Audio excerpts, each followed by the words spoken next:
YoYo കിഡിൻ്റെ മറ്റൊരു പുതിയ വീഡിയോയിലേക്ക് എല്ലാവർക്കും സ്വാഗതം. ഇന്ന് നമുക്ക് കോക്കനട്ട് പുഡിംഗ് എങ്ങനെ ഉണ്ടാക്കാം നോക്കിയാലോ. അതിനായി ഞങ്ങളിവിടെ എടുത്തിരിക്കുന്ന 2 കപ്പ് ചിരവിയ തേങ്ങയാണ്. അത് നമുക്കിനി നന്നായിട്ടൊന്ന് അരച്ചെടുക്കാനായിട്ട് ഒരു മിക്സിയുടെ ജാറിലേക്ക് ഇടാം. അതിൻ്റെ ഒപ്പം തന്നെ ആ തേങ്ങയുടെ വെള്ളം ഉണ്ടെങ്കിൽ അതും ചേർത്ത് കൊടുക്കാവുന്നതാണ് കേട്ടോ. എന്നിട്ട് 2 ഗ്ലാസ് വെള്ളം ഒഴിച്ചിട്ട് നന്നായിട്ടൊന്ന് അരച്ചെടുക്കാം.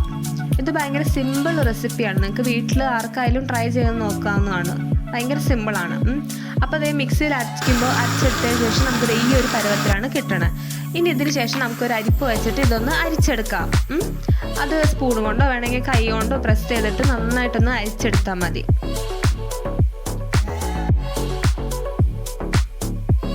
തേങ്ങാപ്പീര വിടാതെ മാത്രം സൂക്ഷിച്ചാൽ മതി അതിനകത്തോട്ട്. അപ്പോൾ അതേ നമുക്ക് ഇത്രത്തോളമാണ് തേങ്ങാപ്പാൽ കിട്ടിയിരിക്കുന്നത്. അതിൽ നിന്ന് ഒരു 1/4 കപ്പ് തേങ്ങാപ്പാൽ വേറൊരു ബൗളിലേക്ക് നമുക്ക് മാറ്റി വെക്കാം കേട്ടോ. 1/4 കപ്പ് മാത്രം മതി. ആ 1/4 കപ്പ് തേങ്ങാപ്പാലിലേക്ക് 1/4 കപ്പ് കോൺഫ്ലവർ കൂടി നമ്മൾ ഇട്ട് കൊടുക്കുകയാണ്. എന്നിട്ട് അത് നന്നായിട്ടൊന്ന് നന്നായി മിക്സ് ചെയ്യാം. നന്നായിട്ടൊന്ന് മിക്സ് ചെയ്ത് കൊടുക്കാം. ഒരു കട്ട പോലെ ഇല്ലാതെ നന്നായിട്ടൊന്ന് മിക്സ് ചെയ്ത് കൊടുക്കാം. അതിനുശേഷം ഒരു പാനിലേക്ക് നമ്മൾ ബാക്കിയുള്ള തേങ്ങാപ്പാൽ, കോൺഫ്ലവർ ചേർക്കാത്ത ബാക്കിയുള്ള തേങ്ങാപ്പാൽ ഒഴിച്ചു കൊടുക്കുക.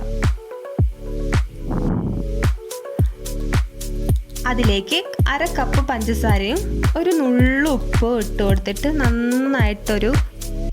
നന്നായിട്ടൊന്ന് ഇളക്കി കൊടുക്കാം. ഒരു മീഡിയം ഫ്ലെയിമിലിട്ടിട്ട് വേണം കേട്ടോ ഇതൊന്ന് തിളപ്പിക്കാൻ. തിള വന്നതിന് ശേഷം ഫ്ലെയിം കുറയ്ക്കുക. എന്നിട്ട് നമ്മൾ മാറ്റി വെച്ച് കോൺഫ്ലവർ ഇട്ട തേങ്ങാപ്പാലില്ലേ ഇതിലേക്ക് ചേർത്ത് കൊടുക്കുക. ചേർത്ത് കൊടുത്തതിന് ശേഷം നന്നായിട്ട് ഇത് എങ്ങനെ ഒന്ന് ഇളക്കി കൊടുക്കുക. ഒരു 5 മിനിറ്റ് നേരത്തേക്ക് ലോ ഫ്ലെയിമിലിട്ടിട്ട് തന്നെ ഇളക്കി കൊടുക്കുക കേട്ടോ. എന്നിട്ട് ഫ്ലെയിം ഓഫ് ചെയ്യുന്നതാണ്.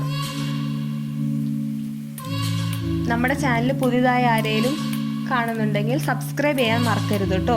ആ ബെൽ ബട്ടണും കൂടി ഒന്ന് പ്രസ് ചെയ്തേക്കുക. എങ്കിലേ ഞങ്ങൾ പുതിയ എന്തെങ്കിലും വീഡിയോസ് ഇട്ടാൽ നിങ്ങൾക്ക് നോട്ടിഫിക്കേഷൻ വരും. അപ്പോൾ ഇത് നമ്മുടെ സംഭവം ഇങ്ങനെ തിക്കായി തുടങ്ങി കേട്ടോ.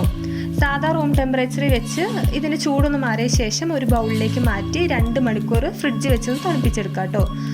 ഇതിപ്പോൾ ഞങ്ങളെടുത്തപ്പോൾ ഇത് നമ്മുടെ ബൗളിൻ്റെ ഷേപ്പിലാണ് വന്നതാണ്. നിങ്ങൾക്ക് ഏത് പാത്രത്തിലായാലും വെച്ച് തണുപ്പിക്കാവുന്നതാണ് ഫ്രിഡ്ജിൽ. പിന്നെ വീട്ടിലെന്തെങ്കിലും നട്ട്സ് ഉണ്ടെങ്കിൽ അതും ഒന്ന് ഗാർണിഷ് ചെയ്യാൻ വേണ്ടി മേലെ കൂടെ ഇട്ട് കൊടുക്കാവുന്നതാണ്. അപ്പോൾ അതേ നമ്മുടെ കോക്കനട്ട് പുഡിംഗ് അടിപൊളി ടേസ്റ്റായിട്ട് റെഡി ആയിരിക്കുകയാണ്. വളരെ സിമ്പിൾ റെസിപ്പിയാണ്. നിങ്ങൾക്ക് വീട്ടിലെല്ലാവർക്കും ട്രൈ ചെയ്ത് നോക്കാവുന്നതാണ്. ട്രൈ ചെയ്ത് നോക്കിയിട്ട് നിങ്ങളുടെ അഭിപ്രായം ഞങ്ങളുടെ കമൻറ്റ് ബോക്സിൽ ഇടാൻ മറക്കല്ലേ. വീഡിയോ ഇഷ്ടപ്പെട്ടാൽ ലൈക്ക് ചെയ്യുക. Thank you.